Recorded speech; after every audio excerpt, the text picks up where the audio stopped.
31 दिसंबर को बेलीपार थाना क्षेत्र के ग्राम ककराखोर की एक सुनसान जगह से पुलिस ने लगभग 24 वर्षीय युवती का शव बरामद किया। अज्ञात शव होने के कारण पुलिस ने शव को 72 घंटे तक मोर्चरी में शिनाख्त के लिए रखवा दिया था। महिला पुलिसकर्मी द्वारा जांच पड़ताल में मृतका की जेब से रेलवे का एक पास मिला था, जिस पर मुगल सराय का एक पता लिखा हुआ था। इस पास की जांच पड़ताल के लिए पुलिस की एक टीम मुगल सराय के लिए रवाना हुई है और मृतका के घर चंदौली पहुंची, जहां राम रतन सिंह ने मृतका की पहचान अपनी पुत्री सरिता मौर्य के रूप में की। उन्होंने बताया कि 2018 से ही उनकी पुत्री की दोस्ती गोरखपुर जनपद के बेलीपार थाना क्षेत्र के रहने वाले मारुति नंदन उर्फ पवन मौर्य से है।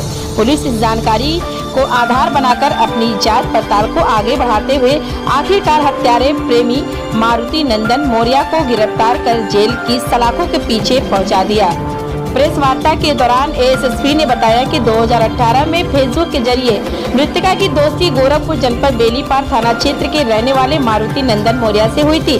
दोनों वर्षों तक लिव इन रिलेशनशिप में रहे। इस दौरान प्रेमी अपनी प्रेमिका को बनारस और कई अन्य जगह किराए का कमरा लेकर एक साथ रहा।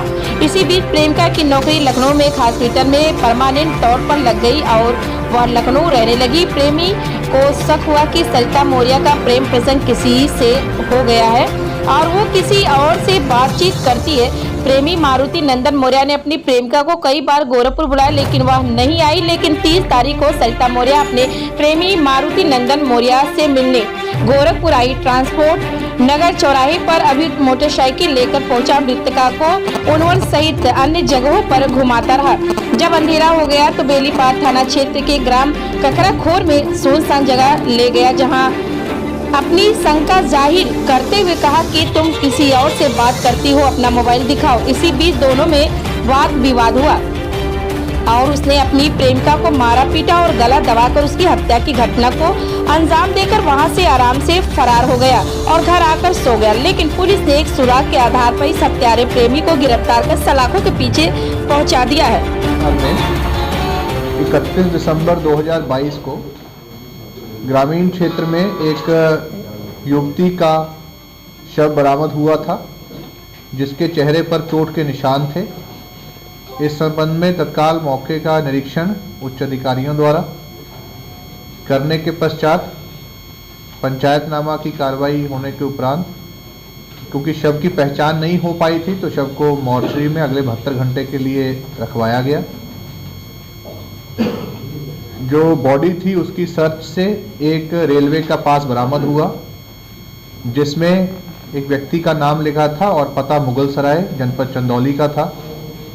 इस लीड पर जब इसके बारे में जानकारी करने के लिए चंदौली में पुलिसकर्मी भेजे गए, तो इस पास धारक की पूरी जानकारी हुई।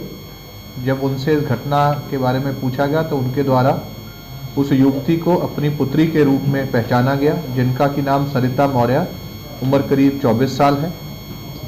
उनके द्वारा यह भी बताया गया कि 2018 में इनकी पुत्री की जान पहचान फेसबुक के माध्यम से एक मारुति नंदन मौर्य नाम के व्यक्ति, जो कि बेलीपार थाना का रहने वाला है जनपद गोरखपुर का, उससे हो गई थी। लड़की अक्सर उसी के साथ रहती थी। उनकी पहचान के आधार पर और उनके द्वारा दी गई प्रार्थना पत्र के आधार पर जनपद गोरखपुर के थाना बेलीपार पे मुकदमा पंजीकृत किया गया और पोस्टमार्टम की कार्रवाई करवाई गई। एफआईआर के आधार पर जब मारुति नंदन मौर्य को हिरासत में लेकर पूछताछ की गई तो उसके द्वारा पूरी घटना को कबूला गया है और ये बताया गया है कि 2018 से ही उसका इस युवती के साथ प्रेम संबंध था और उसके साथ वो विभिन्न शहरों में जैसे कि बनारस और लखनऊ में भी रहता था। कुछ समय से इनके बीच में मतभेद चल रहा था।